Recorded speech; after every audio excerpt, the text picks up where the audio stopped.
નમસ્કાર વિદ્યાર્થી મિત્રો, કેમ છો? બધા મજામાં? હું જયવીરસિંહ વાઘેલા ફરીથી એકવાર આપનું હાર્દિક સ્વાગત કરું છું આપણી પોતાની યુટ્યુબ ચેનલની અંદર. આઈ હોપ કે તમે બધા એકદમ મજામાં છો. આજના લેક્ચરમાં આપણે શીખવાના છે એક્શન રિસર્ચ વિશે. એ પહેલાં આપણે જે લાસ્ટ ટાઈમે એક MCQ આપ્યો હતો કે જીન પિયાજેએ એક થિયરી આપી હતી, cognitive development of humans on the basis of કયા રિસર્ચના બેઝ ઉપર એમને આ થિયરી આપી હતી. આનો આન્સર થશે ફંડામેન્ટલ રિસર્ચ. કેમ ફંડામેન્ટલ રિસર્ચ? એની પાછળનું કારણ એ છે કે જ્યારે પણ તમે થિયરી ડેવલપ કરો છો, કોઈ થિયરીની વાત આવે છે, ત્યારે જે રિસર્ચ હોય છે, કયું રિસર્ચ થાય છે? ફંડામેન્ટલ રિસર્ચ થાય છે. અને જ્યારે તમે એ થિયરીનું એપ્લિકેશન કરો છો ત્યારે કયું રિસર્ચ આવે છે? એપ્લાઇડ રિસર્ચ આવે છે. તો આઈ હોપ કે તમને ક્લિયર થઈ ગયું છે કે આનો આન્સર ફંડામેન્ટલ રિસર્ચ કેમ આવે. કારણ કે તમે અહીં આગળ થિયરી ડેવલપમેન્ટની વાત કરો છો, પછી આ જે MCQ છે તમારે સોલ્વ કરવાનો છે. એ ક્યારે કરી શકશો? કે જ્યારે તમે આ લેક્ચરને પૂરેપૂરો જોશો ત્યારે. અને આ MCQ 2020ની અંદર પૂછાણો હતો કે જેની અંદર મેં હાલ જ GRF ક્વોલિફાઈડ કર્યું છે અને એ તમારા બધાની શું કહેવાય શુભેચ્છાઓના લીધે જ પોસિબલ થઈ શક્યું છે. એક્શન રિસર્ચને આજે આપણે ડિટેલમાં સમજીશું. ચાલો શરૂ કરીએ. એક્શન રિસર્ચને સમજવા માટે આપણે શું કરવું પડશે? એને છૂટો પાડી દે આ શબ્દને કે જેથી સમજવામાં સરળતા રહે. સૌથી પહેલાં શું કહે છે? એક્શન. એક્શન એટલે શું કહેવાય? ક્રિયાઓ. અને રિસર્ચ એટલે ક્રિયાઓ ઉપર સંશોધન. હવે ક્રિયાઓ ઉપર સંશોધન કેમ કરવાનું?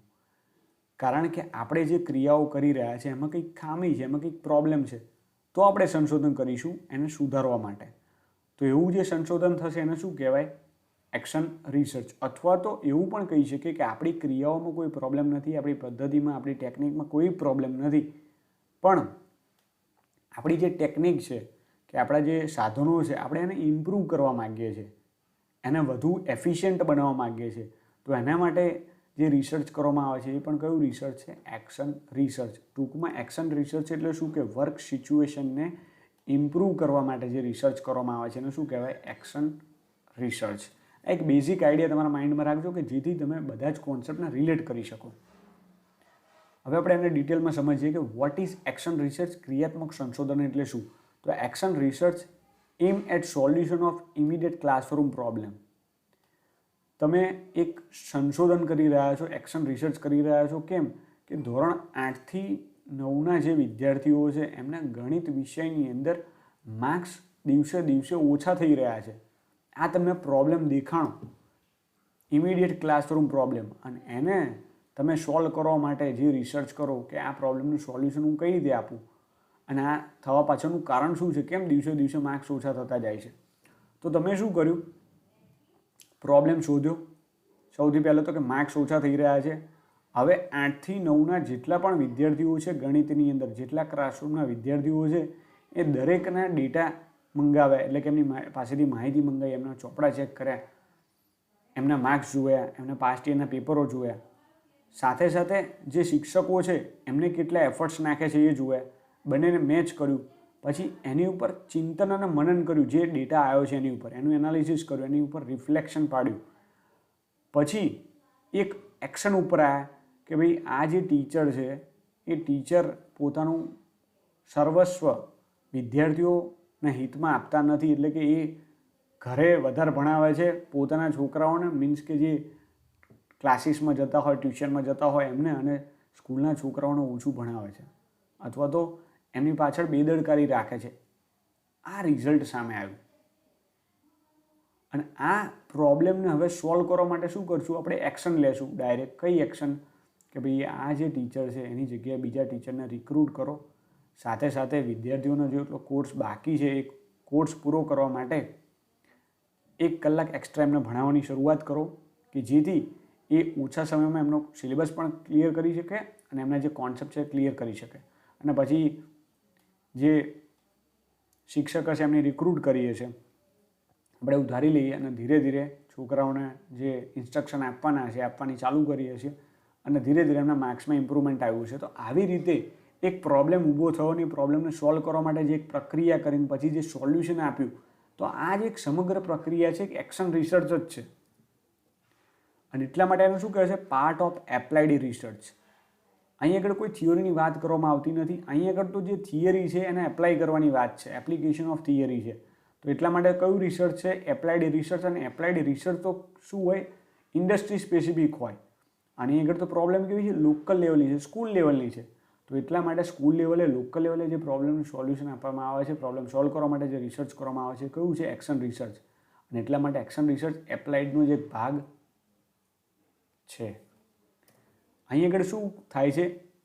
ઇમિડિયેટ એક્શન લેવામાં આવે છે પ્રોબ્લેમ ઉપર, પણ કોઈ થિયરી ડેવલપ કરવામાં આવતી નથી. થિયરી ડેવલપમેન્ટનું કામ ક્યાં છે? થિયરી ડેવલપમેન્ટનું કામ છે ફંડામેન્ટલ રિસર્ચમાં, બેઝિક રિસર્ચમાં, પ્યોર રિસર્ચમાં. Finding of action research can not be generalize. કેમ જનરલાઇઝ ના કરી શકાય? કારણ કે આ સ્કૂલની અંદર જે પ્રોબ્લેમ છે એ પ્રોબ્લેમ બીજી સ્કૂલમાં ઓછો થવાનો છે, બીજો કંઈક પ્રોબ્લેમ હશે, તો અહીં આગળ જે પરિણામ મળે છે એનો આપણે ઉપયોગ અહીં કરી શકીએ નહીં. તો એટલા માટે શું કહે છે ને, જનરલાઇઝ કરી શકાતા નથી. પ્રેક્ટિકલ ઇન નેચર, અહીં આગળ થિયોરીની કોઈ વાત જ નથી હોતી, પ્રોબ્લેમના સોલ્યુશનની વાત હોય છે, એટલે કે પ્રેક્ટિકલ ઇન નેચર છે. Solve local level problem, local લેવલના પ્રોબ્લેમની વાત કરે છે. અને આ જે વાક્ય છે એને ખાસ યાદ રાખજો. Research into practice by practitioner for practitioners. એટલે આ પ્રેક્ટિશનરો માટેનું રિસર્ચ છે, વ્યવસાય માટેનું રિસર્ચર છે. હવે સમજીએ નેક્સ્ટ સ્લાઇડ ઉપર, એની થોડી હિસ્ટ્રી સમજી લઈએ. સૌથી પહેલાં એક્શન રિસર્ચ જે ટર્મ છે કોણે આપી હતી? તો કે કર્ટ લેવીને આપી હતી 1946ની અંદર. 1946ની અંદર એ કોણ હતા? એક સોશિયલ સાયકોલોજિસ્ટ હતા જેમને ફિલ્ડ થિયરી આપી હતી, તમને યાદ હોય તો. He develop the idea of group discussion and commitment to improve the work situation. જો વર્ક સિચ્યુએશનને ઇમ્પ્રૂવ કરવાની વાત છે, આપણે કીધું ને કે તમારી જે ક્રિયાઓ છે એને સુધારવાની વાત છે. કઈ ક્રિયાઓ? ક્લાસરૂમની અંદરની જે ક્રિયાઓ હોય એ, અથવા તો એડમિનિસ્ટ્રેટિવ જે તમારા જે એક્શન્સ હોય એને, જે પગલાં લેતા હોય, તમારા જે ઇન્સ્ટ્રક્શન હોય એને સુધારવાની વાત છે. પોલિસી ડેવલપમેન્ટ કરવાની હોય, કરિક્યુલમ ડેવલપમેન્ટ કરવાનો હોય, તો એ બધા જે પગલાં અહીં આગળ લેશો એ માટે જે રિસર્ચ થશે, જ્યાં આગળ ઇમ્પ્રુવમેન્ટની વાત આવે છે, કઈ જગ્યાએ આવે છે? એક્શન રિસર્ચમાં આવે છે. It is act of analysing situation leading to certain action for improvement and evaluating the result of tried out action. એટલે કે તમે જે એક્ટ કર્યો છે situation, act of analysing situation leading to certain action. શું કહે છે?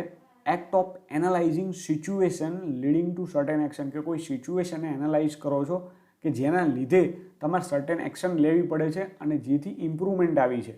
અને ઇમ્પ્રુવમેન્ટ આવી છે કે નહીં એનું ઇવેલ્યુએશન પણ કરવાનું છે અને ઇવેલ્યુએટ પણ કરવાની છે, અને પછી જોવાનું છે કે એનાથી શું રિઝલ્ટ આવ્યું. It is places the emphasis on the problem here and નાઉ. હવે અહીં આગળ શેની ઉપર ભાર આપે છે? તો કે સ્કૂલ સેટિંગના જે પ્રોબ્લેમ છે એની ઉપર ભાર આપે છે. It is finding out to evaluating in terms of local applicability. તમારા જે ફાઇન્ડિંગ્સ આવ્યા છે, કે સંશોધનના જે પરિણામો આવ્યા છે, એની એપ્લિકેશન ક્યાં હોવી જોઈએ? તો કે લોકલ લેવલે હોવી જોઈએ. અને અંતે શું થવું જોઈએ? ઇમ્પ્રુવમેન્ટ આવી જોઈએ. ક્યાં આગળ? સ્કૂલની પ્રેક્ટિસીસની અંદર, કે સ્કૂલની જે ક્રિયાઓ છે ઇમ્પ્રૂવ થવી જોઈએ, એમાં સુધારો આવવો જોઈએ. જે ડે ટુ ડે આપણે ઓપરેશન કરી રહ્યા છે, જે પગલાં લઈ રહ્યા છે, એની અંદર ઇમ્પ્રુવમેન્ટ આવવું જોઈએ. હવે પહેલાં જે નવા સાહેબ બદલે તો એમના કરતાં જાય એવા હતા, એવું ના થવું જોઈએ.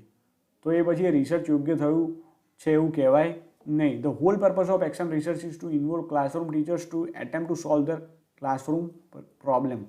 અહીં આગળ ટીચર્સને ઇન્વોલ્વ કરવાનો અહીં આગળ હેતુ શું છે? કે એ ક્લાસરૂમની પ્રોબ્લેમનો જાતે રિસર્ચ કરતા થાય અને એની અંદર પોતાની કેપેસિટી ડેવલપ થાય કે ભાઈ આપણે પોતે પણ આ પ્રોબ્લેમને સોલ્વ કરી શકીએ છીએ, ને એમની અંદર પણ એક એનાલિટિકલ થિંકિંગ, એક રિસર્ચરનો પોઈન્ટ ઓફ વ્યૂ ડેવલપ થાય કે જેથી એ ક્લાસરૂમના પ્રોબ્લેમ જાતે સોલ્વ કરી શકે. હવે એના ફીચર્સ જોઈ લઈએ અને કેરેક્ટરિસ્ટિક જોઈ લઈએ કે એક્શન રિસર્ચના લક્ષણો કયા કયા છે. તો કે સિચ્યુએશનલ, એટલે કે પરિસ્થિતિ અનુસાર કોઈ પ્રોબ્લેમ આવે તો પ્રોબ્લેમને સોલ્વ કરવાનો છે. Reflective inquiry.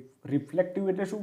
ચિંતન મનન કરવાનું છે. જે આપણી પાસે ડેટા આવ્યો છે એની ઉપર, જે પ્રોબ્લેમ આવે છે એની ઉપર એક ડીપ થિંકિંગ લગાવવાનું છે, ઊંડાણપૂર્વક એના ઉપર વિચાર કરવાનો છે. એને શું કહે? Reflective inquiry. It is based on scientific approach, scientific way of solving problem. Scientific way છે, વૈજ્ઞાનિક છે. સ્મોલ સ્કેલ ઇન્ટરવેન્શન, બહુ મોટા પાયા નથી, નાના પાયા છે. Way to find remedies two overcome obstacle in learning. Remedies એટલે શું? ઉપચાર. Two overcome obstacle in learning એટલે કે તમારા જ્યારે ટીચિંગ લર્નિંગની પ્રોસેસ થતી હોય એની અંદર કોઈ પ્રોબ્લેમ આવી રહ્યો હોય તો પ્રોબ્લેમ સોલ્વ કરવા માટે, ઉપચાર આપવા માટે, એ ઓબ્સ્ટેકલ્સ એટલે કે જે અડચણો છે એને દૂર કરવા માટે તમે જે રિસર્ચ કરો છો એ કયું છે? Action research. એટલે કે એના ફીચર્સ છે બધા. અને આ ફીચર્સમાંથી ગમે તે 4-5 ફીચર્સ ભેગા કરીને સ્ટેટમેન્ટ ટાઈપ ક્વેશ્ચન પૂછાઈ શકે કે ભાઈ આ નીચેના 4 સ્ટેટમેન્ટ છે, એમાંથી કયું સ્ટેટમેન્ટ ખોટું છે? તો 3 સાચા આપ્યા હશે અને 1 ખોટું હશે. અને ઓપ્શનની અંદર કીધું હશે કે પહેલાં 2 ખોટા છે, 1 અને 3 ખોટા છે, 1 અને 4 ખોટું છે, ખાલી એક જ ખોટું છે. તો આવા અલગ અલગ ઓપ્શન આપ્યા છે ને એમાંથી તમારે સિલેક્ટ કરવાનું છે. એટલે કે બધા ફીચર્સ તમને યોગ્ય રીતે ખ્યાલ હોવો જોઈએ અને એક્શન રિસર્ચ શું છે એનો કોડ તમને ખબર હોવો જોઈએ. પછી તો તમને આવડશે, એમાં વાંધો આવશે નહીં. It provide avenue for teacher to be innovative. હવે ટીચરને આગળ એક શું કહેવાય, તક પૂરી પાડે છે કે જેથી એ શું કરે, પોતાની જાતે ઇનોવેટિવ થઈ શકે, એ પ્રોબ્લેમને સોલ્વ કરતાં કરતાં પોતે પણ કંઈક શીખી શકે. It is way to develop self confidence in teachers. હવે ટીચર જ્યારે પ્રોબ્લેમ સોલ્વ કરતો થઈ જશે, જાતે રિસર્ચ કરતા થઈ જશે, એટલે એની અંદર પોતાની અંદર પણ શું આવશે, કોન્ફિડન્સ આવશે અને પોતે પણ શું કરશે, સેલ્ફ ઇવેલ્યુએશન કરશે કે ભાઈ મારામાં ક્યાં ખામી હતી, હું ક્યાં વધારે ઇમ્પ્રૂવ કરી શકું છું, કયા એવા કારણો હતા કે જેના લીધે વિદ્યાર્થીઓ મારી સાથે યોગ્ય રીતે અટેચ નહોતા થઈ શકતા કે યોગ્ય રીતે વધુ સારી રીતે આ સબ્જેક્ટને શીખી નહોતા શકતા, કે જેથી હું આગળ ઇમ્પ્રૂવ કરી શકું. તો એ પોતાનું સેલ્ફ ઇવોલ્યુશન પણ કરશે. અને એટલા માટે એક્શન રિસર્ચની અંદર જ્યારે વાત આવે છે, સ્કૂલ લેવલની વાત આવે છે, ક્લાસરૂમ પ્રોબ્લેમની વાત આવે છે, લોકલ લેવલની વાત આવે છે, એડમિનિસ્ટ્રેટિવની વાત આવે છે, કરિક્યુલમ ડેવલપમેન્ટની વાત આવે છે, પોલિસી ડેવલપમેન્ટની વાત આવે છે. અને જ્યારે સ્કૂલ લેવલની વાત આવે ત્યારે એક્શન રિસર્ચ યાદ રાખવું, એજ્યુકેશનની વાત આવે ત્યારે એક્શન રિસર્ચ યાદ રાખવું. હવે એની પ્રોસેસ જોઈ લઈએ કે સૌથી પહેલાં આપણે શું કરીએ છીએ, પ્રોબ્લેમને જોઈએ છીએ અને પ્રોબ્લેમને સોલ્વ કરવા માટે આપણે શું કરીએ છીએ, પ્લાન કરીએ છીએ. પ્લાન કર્યા પછી આપણે શું કરીશું, ડેટા બેટા ક્લિયર કરી નાખીશું, ગેધર કરી નાખીશું, ડેટા મળી જાય પછી આપણે એને શું કરીશું, એની ઉપર એક્ટ કરીશું, એ પ્રોબ્લેમને સોલ્વ કરવા માટે પગલાં લઈશું. અને પછી જે પગલાં લીધા છે એને ઓબ્ઝર્વ કરીશું, એની ઉપર નિરીક્ષણ કરીશું કે આપણે જે પગલાં લીધા હતા એ પગલાંનો કંઈ ફેર પડ્યો છે કે નહીં, અને જો ફેર પડ્યો હોય તો કેટલા અંશે પડ્યો છે, કેવો પડ્યો છે, એનું ચિંતન કરીશું, એટલે એને રિફ્લેક્ટ કરીશું, એની ઉપર ડીપ થિંકિંગ કરીશું. તેને શું કહેવાય, રિફ્લેક્શન. અને જ્યાં સુધી પ્રોબ્લેમનું સોલ્યુશન ના મળે ત્યાં સુધી આ સાયકલ ચાલુ જ રહેશે કે પ્લાન કરીશું, એક્ટ કરીશું, ઓબ્ઝર્વ કરીશું, રિફ્લેક્ટ કરીશું, ફરીથી પાછું રીપ્લાન, રીએક્ટ, રીઓબ્ઝર્વ અને રિફ્લેક્ટ. તો આવી સાયકલ ચાલુ જ રહેશે ને એટલા માટે એને શું કહેવાય, સાયકલિકલ પ્રોસેસ પણ કહેવાય છે કે આ ચાલુ જ રહેશે. એક્શન રિસર્ચ અને બેઝિક રિસર્ચનો ડિફરન્સ સમજી લે કે જેથી તમને અસર્શન રીઝનની અંદર અથવા તો સ્ટેટમેન્ટ ટાઈપના જે ક્વેશ્ચન આવે છે એની અંદર કોઈ પણ પ્રકારની તકલીફ ના રહે, તમે બંનેને સારી રીતે ડિફરન્શિએટ કરી શકો, બંને વચ્ચે સારી રીતે તફાવત જોઈ શકો. સૌથી પહેલાં વાત કરીએ એક્શન રિસર્ચની. એક્શન રિસર્ચની જ્યારે વાત આવે ત્યારે પ્રોબ્લેમ કેવો હોય, લોકલ લેવલના પ્રોબ્લેમને સોલ્વ કરવાનો એમનો હેતુ હોય છે, એમનો ગોલ હોય છે. બેઝિક રિસર્ચની વાત આવે ત્યારે આગળ કોઈ પ્રોબ્લેમની સોલ્યુશન કરવાની વાત હોતી નથી, ખાલી શું કરવું છે, નોલેજ માટે આ રિસર્ચ કરવામાં આવે છે, થિયરી ડેવલપમેન્ટ કરવા માટે રિસર્ચ કરવામાં આવે છે. તો અહીં આગળ જે ગોલ છે શું છે, produce knowledge four wider population. મોટા પાયા ઉપર નોલેજને પ્રોડ્યુસ કરે છે કે જેનું એપ્લિકેશન સમગ્ર પોપ્યુલેશન ઉપર કરી શકાય. જ્યારે વધારે પડતા લોકો ઉપર કરવાની છે રિસર્ચ, અને એટલા માટે એનો જે વિસ્તાર છે, એનો જે એરિયા છે એ ખૂબ મોટો છે. અને એટલા માટે ટ્રેનિંગ કેવી જોઈશે, વધારે પડતી ટ્રેનિંગ જોઈશે. અને આગળ તો લોકલ લેવલનો પ્રોબ્લેમ છે, કોઈ સંસ્થાનો છે, અને એટલા માટે ટ્રેનિંગ કેવી હોય છે, ઓછી હોય છે, લિટલ ટ્રેનિંગ ઇઝ રિક્વાયર્ડ. અહીં આગળ આ રિસર્ચ મોટા પાયે થાય છે, એની અંદર ખૂબ જ પ્રકારનો ખર્ચો થાય છે, અને એટલા માટે આગળ થોડી વધારે કેર રાખવી પડે છે આ રિસર્ચ કરતાં, કાળજી પણ વધારે રાખવી પડે છે. અને એટલા માટે આ રિસર્ચ કોણ કરશે, જે એક્સપર્ટ હશે એ જ કરશે. કેમ, કારણ કે આના જે પ્રિન્સિપલ છે એનું એપ્લિકેશન આપણે યુનિવર્સલ કરવાનું છે, એટલે એનું સામાન્યકરણ કરવાનું છે, મોટા પાયા પર એના જે સંશોધનો છે એના પરિણામોનો આપણે ઉપયોગ કરવાનો છે. તો એટલા માટે રિસર્ચ જ્યારે કરવામાં આવે ત્યારે એક્સપર્ટ દ્વારા જ કરવામાં આવે છે basic research. To investigate larger issue, અહીં આગળ મોટા પાયાના જે ઇસ્યુ છે એના જોડે જ કન્સર્ન છે, જ્યારે આ પ્રેક્ટિશનર્સ દ્વારા કરવામાં આવે છે. અને આ જે પ્રોબ્લેમ છે લોકલ કન્સર્નના પ્રોબ્લેમ ઉપર ફોકસ કરવામાં આવે છે. મોર રિગરસ અને લેસ રિગરસ, એટલે કે અહીં આગળ ડિટેલ અટેન્શન આપવામાં આવે છે, ડિટેલ ઇન્વેસ્ટિગેશન કરવામાં આવે છે, જ્યારે અહીં આગળ એટલું અટેન્શન આપવામાં આવતું નથી. એટલે બહુ એટલી કોમ્પ્લેક્સિટી નથી, બહુ એટલી પ્રક્રિયાઓ નથી. અહીં આગળ વધારે પડતી પ્રક્રિયાઓ છે અને ડિટેલમાં બધું એનાલિસિસ કરવામાં આવે છે, ડિટેલમાં બધી પ્રોસેસ ફોલો કરવામાં આવે છે, જ્યાં આગળ એટલી બધું ડિટેલ રાખવામાં આવતી નથી. અહીં આગળ જો એની એપ્લિકેબિલિટી ક્યાં છે, એનું એપ્લિકેશન ક્યાં છે, જનરલ લેવલે ઉપર છે, એનું સામાન્યકરણ મોટા પાયે કરવામાં આવે છે, જ્યારે અહીં આગળ તો જનરલાઇઝેશન કરી જ શકાતા નથી. અને એટલા માટે એનું એપ્લિકેશન ક્યાં છે, જે તે સંસ્થાની અંદર, જે તે સ્કૂલની અંદર, જે તે ક્લાસની અંદર, જે ક્લાસનો કે જે સંસ્થાનો જે એન્વાયરમેન્ટનો પ્રોબ્લેમ હોય ત્યાં આગળ તમે એને એપ્લાય કરી શકો છો. એટલા માટે એની એપ્લિકેબિલિટી ક્યાં છે, લોકલ લેવલે. એક્શન યાદ આવે ને એટલે તમારે લોકલ યાદ રાખવાનું, લોકલ અને સ્કૂલ આ બે તમારા માઇન્ડમાં રાખશો ને એટલે તમારો જે અને વર્ક ઇમ્પ્રુવમેન્ટ આ 3-4 શબ્દો છે તમે તમારા નોટ્સમાં જોડે લખી નાખજો અને પ્રેક્ટિશનર્સનું રિસર્ચ. આ 4 શબ્દો તમે યાદ રાખશો એટલે કે તમારે એક્શન રિસર્ચનું કોઈ પણ ક્વેશ્ચન હશે ખોટો પડશે નહીં. હવે આઈ હોપ કે તમને આનો જે ડિફરન્સ એકદમ ક્લિયર થઈ ગયો છે. હવે આપણે જોઈ લઈએ જે પહેલો આપણો MCQ હતો એ, અને પછી આપણે વિદાય લઈએ આજના સેશન પૂરતી. Given below are 2 statement, statement 1 અને સ્ટેટમેન્ટ 2. જ્યાં સ્ટેટમેન્ટ ટાઈપના ક્વેશ્ચન આવે તો સૌથી પહેલાં તમારે શું કરવાનું, સ્ટેટમેન્ટ ધ્યાનથી વાંચવાના અને પછી એને સોલ્વ કરવાનો પ્રયાસ કરવાનો. અહીંયા આગળ શું કહે છે, the goal of inquiry in fundamental research is directed at bringing increment in fund of knowledge. જો નોલેજની જ વાત કરે છે અને નોલેજના ઇન્ક્રીમેન્ટ કરવાની વાત કરે એટલે જ્ઞાનના વધારાની વાત છે. અને fundamental research, pure research, basic રિસર્ચની અંદર શું થાય, જ્ઞાનનો વધારો કરવા માટે અથવા તો નવા જ્ઞાનને મેળવવા માટે જે રિસર્ચ કરવામાં આવે છે, નવા થિયરીને ડેવલપ કરવા માટે ફંડામેન્ટલ્સ રિસર્ચ કરવામાં આવે છે, પ્રિન્સિપલને ડેવલપ કરવા માટે. તો એ રિસર્ચ છે કયું છે, ફંડામેન્ટલ, બેઝિક અને પ્યોર રિસર્ચ છે. બીજું સ્ટેટમેન્ટ શું કહે છે, એટલે આ સ્ટેટમેન્ટ સાચું છે. બીજું સ્ટેટમેન્ટ શું કહે છે, એક્શન રિસર્ચ. હવે એક્શન રિસર્ચ એટલે મેં તમને શું કીધું, પ્રેક્ટિશનર્સનું રિસર્ચ, લોકલ લેવલનું રિસર્ચ છે, સાથે સાથે પ્રેક્ટિકલ ઇન નેચર છે અને એને થિયરી ડેવલપમેન્ટ સાથે કોઈ સંબંધ નથી. આ 4 બાબતો આપણે ધ્યાનમાં રાખીએ. હવે આપણે એને સોલ્વ કરીએ. Action research is by practitioners આવી ગયું. પહેલાં જ ઓપ્શનથી ક્લિયર થઈ ગયું કે આ પ્રેક્ટિશનર્સનું રિસર્ચ છે, for the practitioners end of the practitioners. એટલે આ બીજું સ્ટેટમેન્ટ પણ સાચું છે અને એટલા માટે આન્સર શું આવશે, બોથ સ્ટેટમેન્ટ આર ટ્રુ. હવે આવા જ ક્વેશ્ચન તમારે યુજીસી એક્ઝામમાં પૂછાય છે, પણ તમારો ઓપ્શન રાઈટ કેમ નથી પડતો, કારણ કે તમે રિવિઝન નથી કરતા અને સાથે સાથે ટોપિક વાઇઝ તમે તૈયારી નથી કરતા એટલા માટે. અને આ MCQ યુજીસી નેટ 2020નો છે, જ્યારે મેં આપી હતી એ જ આ જ શિફ્ટનો, હમણાં જે ગઈ એ શિફ્ટનો છે. એટલે ક્વેશ્ચન થોડા ટ્વિસ્ટ કરીને પૂછાય છે, એની ભાષા બદલી દે છે, પણ જે મેન એનો ક્રક્સ છે, જે મેન કોર કોન્સેપ્ટ છે, બદલાતા નથી. એટલે થોડું ધ્યાન આપીને તૈયારી કરશો તો ક્લિયર કરી લેશો. તો મળીએ નેક્સ્ટ ટાઈમે. ત્યાં સુધી તમે તમારું અને તમારા ફેમિલી મેમ્બરનું ધ્યાન રાખજો. મને પર્સનલી ફોલો કરો તો અમારું ઇન્સ્ટાગ્રામ એકાઉન્ટ છે અને આપણે લેક્ચરની PDF લેવી હોય તો આ આપણી ટેલિગ્રામ ચેનલ છે, ત્યાંથી મળી રહેશે. આવજો. જય હિન્દ. Take care.